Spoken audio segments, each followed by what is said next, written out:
के लिए आते हैं तो उनको दिखाने के लिए वो कुछ व्यवस्था करते हैं। मुझे एक फोन आया कि इंडिया से कोई आए हैं उनके पत्नी के साथ और वो हार्वर्ड देखने चाहते हैं, तो क्या आप दे सकते हैं उनको ले जाने? तो मैंने कहा कि कौन है, कहाँ से आए? तो क्या उन्हीं को फोन देते हैं। तो फोन किया जेपी ने। मैंने कहा कौन है?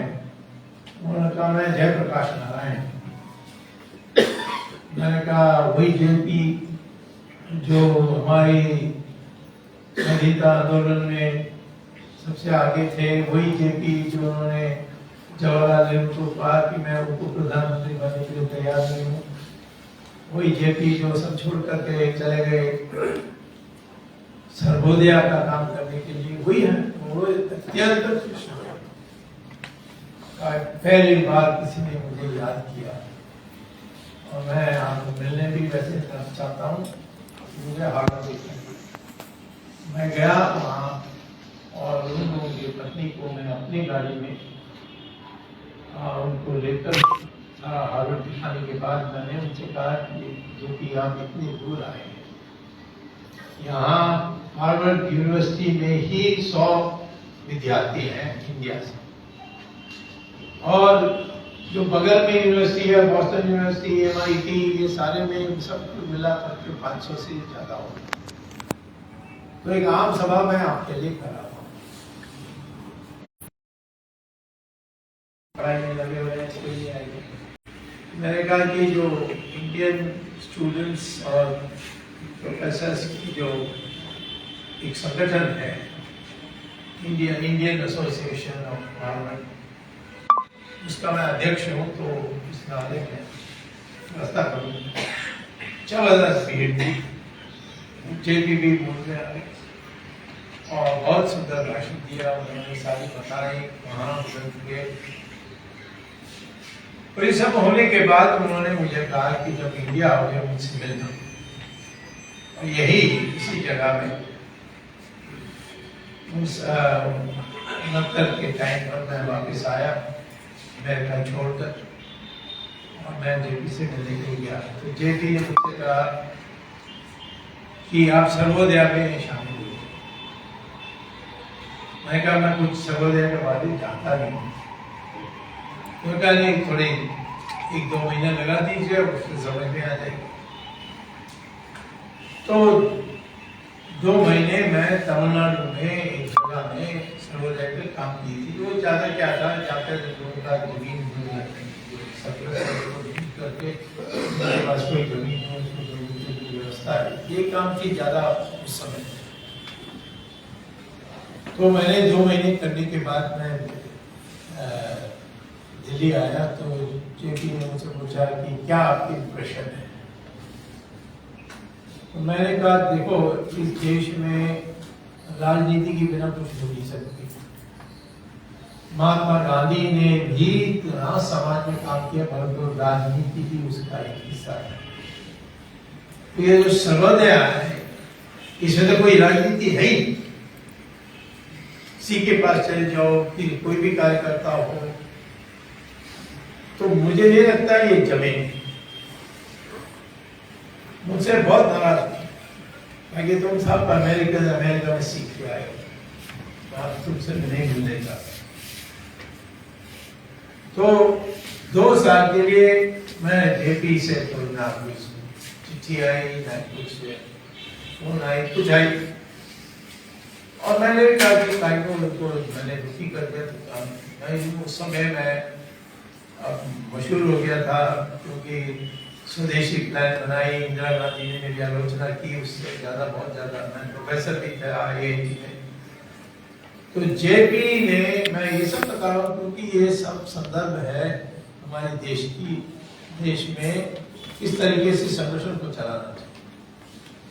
तो जेपी ने मुझसे सडनली एक दिन फोन किया कि मेरा हार्ट अटैक हो गई, मैं बेंगलोर में बैंगलोर से एक निकट जगह में मैं ठहरा हूँ, और मैंने सारे सर्वोदय को बुलाया नेता करना। तुम भी वापस। मैंने कहा वही प्रॉब्लम, आप यही कॉन्टैक्ट आ गए कि तुम सब शामिल हो जाओ। एनीवे मैं गया, तो फिर उन्होंने उसको बिठाया, सब प्रमुख लोग थे उसमें, और ये कहा कि अब इंदिरा गांधी की जो गतिविधियां हैं, ये मैं 72 की बात कर रहा हूँ, इंदिरा गांधी की जो कार्य चल रही है उसमें से मुझे तो लगता है कि तानाशाही आने वाला है। तो हम लोग को क्या करना चाहिए? जो भी बोले उस मीटिंग में, सब कहते नहीं हमें क्या इससे संबंध है, हम तो वही जो आचार्य विनोबा भावे कहते थे कि बस ये काम करते जाओ, राजनीतियों के बारे में सीधा और आप राजनीति छोड़कर आए। तो ये सब बोलते फाइनली उन्होंने कहा उनसे कि तुम्हारी राय क्या है? मैंने कहा राय में मैं कहता हूँ कि आपका रशिया, सोवियत यूनियन या रशिया का देख लीजिए, चाइना का देख लीजिए, सर्वोदय नहीं टिक सकेगी यदि यहाँ तानाशाही है। तो सर्वोदय को भी चलाना, आपके जो सर्वोदय उसको चलाना है, तो फिर आपको ये जो तानाशाही आ रही है, जो ये जो प्रवृत्ति है, इसका विरोध करना पड़ेगा। तो सब बिगड़ गए मेरे ऊपर, ये क्या आपने ऐसे कर दिया, आपको क्या पता है? उन्होंने कहा नहीं, मैं भी ऐसा ही इसके बारे में सोचता था, स्वामी के बारे में।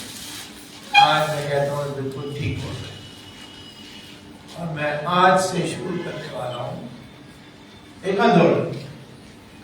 वहां से लखनऊ यूनिवर्सिटी में स्टूडेंट्स यूनियन में पहली मीटिंग हुई, जिसमें मुझे भी बुलाया, और मेरे साथ तो सदा के लिए कहीं ना कहीं लोग मुझे बुलाकर बात करते थे। जून 26, 1975 जिस रात को इमरजेंसी लगी, वहां यहाँ ये जो रामलीला ग्राउंड में इतनी बड़ी मीटिंग हुई, ऐसा मैंने कभी नहीं देखा, पहले कभी नहीं देखा। बात जेपी, मोरारजी, नानाजी देशमुख, मुझे जेपी ने कहा कि स्वामी होगा उसमें, और मोरारजी तो पहले से पहुंचते हुए थे।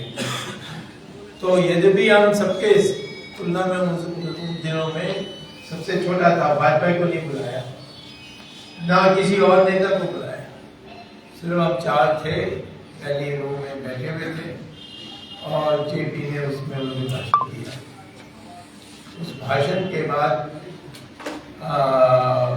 उन्होंने यही कहा था कि सावधान, इस देश में मिलिट्री का उपयोग इंदिरा बहन करेगी तो वो एक दिन भी नहीं टिक सकेंगे। तो रात को आए थे यहाँ 11 बजे खाने के लिए, उन्होंने कहा खाने के लिए। तब मुझे पूछा क्या आपको मिला? मैंने कहा मैंने सुना कि मिलिट्री का मोबिलाइजेशन हो रही है, थोड़ा आप देख लीजिए, नए देश में कुछ लोग उतर जाएंगे सड़क में। मैंने कहा 1942 में भी बहुत लोग नहीं निकले। तो मैं ये सारी बातें क्यों बता रहे हैं कि कितनी निराशा में वो निकल के उन्होंने आखिर में इस देश में एक पार्टी बनाई, जनता पार्टी, और उसको जितवाया, खुद के लिए कुछ नहीं, जितवाया। आज भी मैं कहता हूं, यद्यपि मैं बीजेपी में हूं, और बीजेपी में पहले से जनसंघ में था, जनसंघ के बाद वो जनता पार्टी बनी, जनता पार्टी में था, जनता पार्टी के बाद तो उसकी विभाजन हुई। वाजपेयी ने कहा कि स्वामी को नहीं आना, तो मैंने कहा मैं नहीं आऊंगा, मैं जनता पार्टी में था। और वाजपेयी बीमार होकर पड़ गए, तो फिर आरएसएस ने उनसे कहा कि आप बीजेपी में आ जाओ, और ये जो सारा मंदिर का और ये राम सेतु ये सब कर रहे हैं, इसके लिए हमारे भी यही इच्छा है, हम सब मिलकर करेंगे। इसीलिए मैं बीजेपी मेरा मूल है, परंतु उसका नाम अनेक है। क्योंकि इस देश में मैं मानता हूं गांधी ने तो बहुत चालाकी से हिंदुत्व का उपयोग किया। रघुपति राघव राजा राम गाए और क्या ये भी जोड़ दिया। तो अब वो तो विभाजन नहीं चाहते थे, विभाजन हो गया। तो अब हमारे समाज में जो त्रुटियां हैं, जो खराबी है, इसको ठीक करने के लिए मैं समझता हूं कि पहले हिंदुओं का ठीक करना चाहिए। महिलाओं के साथ ये दहेज का था, महिलाओं के साथ उनको नौकरी ना करने की एक संस्कृति भी थी। अब वो धीरे धीरे बदल रही है। वैसे हमारे जो धर्म है, हिंदू धर्म, उसमें तो महिला तो टॉप पोजीशन में है। मैंने एक बार किसी को कहा, पूछा मुझे, मैंने कहा देखो, जब ब्रह्मा ने कैबिनेट बनाई तो सारे मुख्य पोर्टफोलियो तो महिला को दे दी। उसका कौन? मैंने कहा एजुकेशन सरस्वती, डिफेंस दुर्गा, और फाइनेंस किसको? पुरुष को एक ही दिया, वो नारद मुनि को इंफॉर्मेशन ब्रॉडकास्टिंग, सूचना और प्रसारण। जब सारे देवताओं असुरा के सामने टिक नहीं सके, तब दुर्गा के पास गए, जिसने काली का रूप लेकर के उसको समाप्त किया। ये था हमारी परंपरा।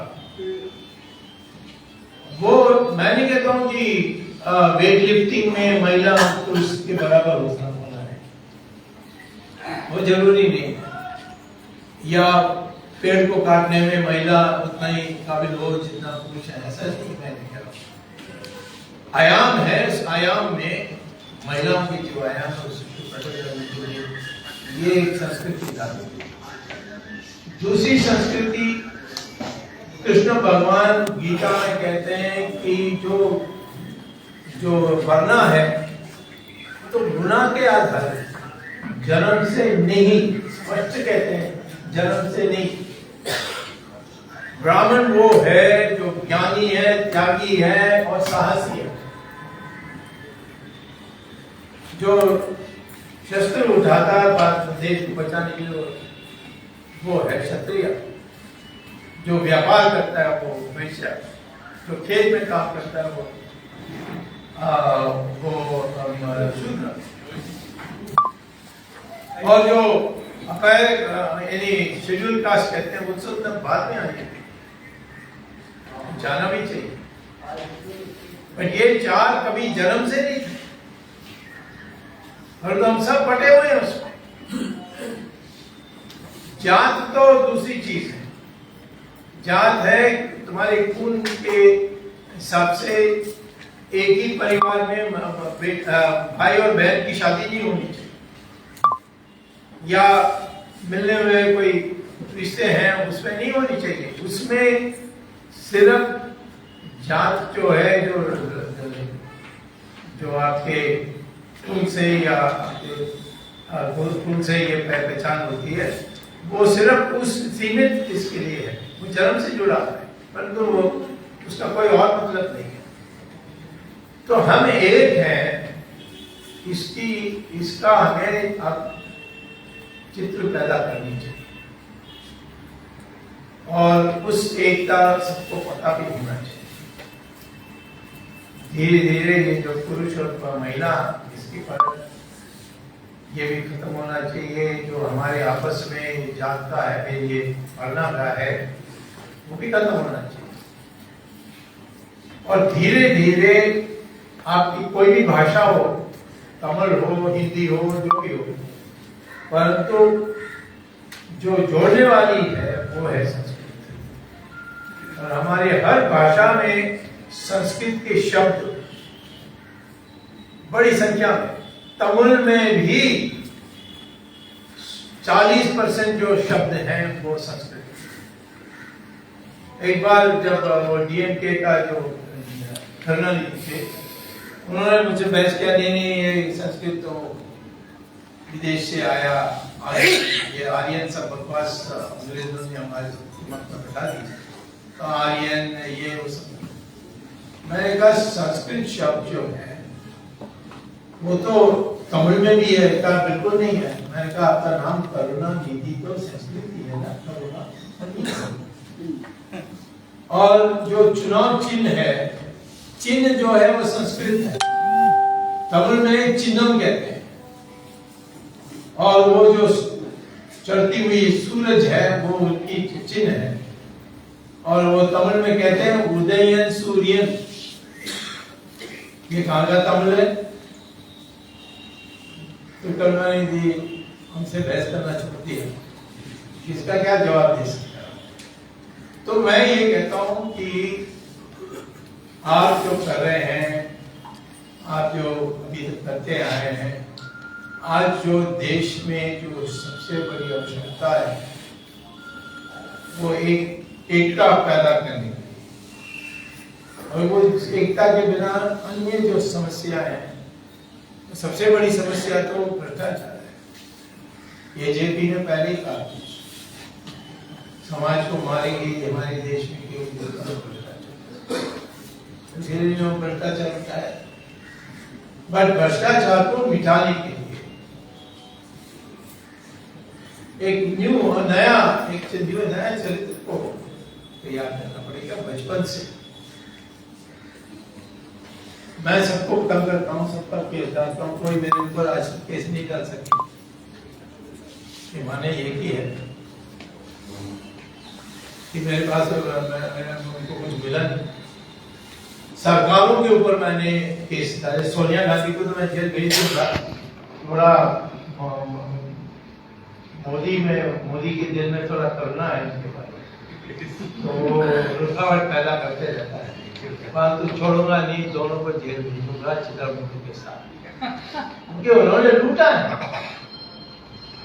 भ्रष्टाचार कैंसर जैसा है, इसके लिए हमें आंदोलन करनी चाहिए। हमारे देश में सबकी एकता। हम मुसलमान कह रहे हैं कि हम मुस्लिम हैं, परंतु तुम्हारा खून जो है वो हिंदू है। वो इसी को कहा कि चलो हमारे साथ माइक्रोबायोलॉजिकल लेबोरेटरी, हम डीएनए टेस्टिंग करेंगे, तुम्हारा डीएनए मेरा डीएनए एक ही है। वो आया नहीं आज तक। कितना मैंने उसको फोन करके बताया, चलो हैदराबाद में ये है। तो हमारी जो एकता है, उस एकता को सबको लगना चाहिए कि हाँ हम सब एक। और ये सारा जो वरना ये सब, ये अपने शरीर के, अपने डीएनए से कोई संबंध नहीं है। तो जब तक ये हिंदुस्तान में ये जो सब खड़े होने के लिए खड़े तो हो जाते हैं, जब भी कोई आपद की स्थिति आ जाती है, जैसे युद्ध हो जाता है 1962 में। चाइना के नेताओं ने मुझसे कहा कि हम हैरान हो गए कि जिस तरीके से लोग इकट्ठे हो गए, महिला अपने जेवर निकाल करके बाल्टी में डालने लगे। ये हमें किसी सब कहा कि ये टुकड़ा टुकड़ा हो जाएगा हिंदुस्तान, और ऐसा नहीं हुआ। 1962 इकट्ठे हो गए। जब भी युद्ध होता है लोग इकट्ठे हो जाते हैं, लेकिन वो पर्याप्त नहीं है। हर चीज में एकता होनी चाहिए, भ्रष्टाचार में भी होनी चाहिए। भ्रष्टाचार कैंसर जैसा है। तो मैं आज इसलिए आपको, जब इन्होंने निमंत्रण दिया तो मैंने सोचा मैं जेपी को याद रखता हूँ। साधु आदमी थे, सबके लिए उनको टाइम था, अपने के लिए टाइम नहीं था, बस उनके लिए टाइम था। कोई भी आता था तो उनको मिलते थे। और मुझे जो स्नेह दिया उन्होंने, क्योंकि मैंने उस समय आर्मी में, तो कभी भूले। मैं वो जब एक दिन मैं हार्वर्ड से वापस आने के बाद, मैं प्रोफेसर था IIT में, तो जेपी का फोन आया कि मैं आ रहा हूँ आज।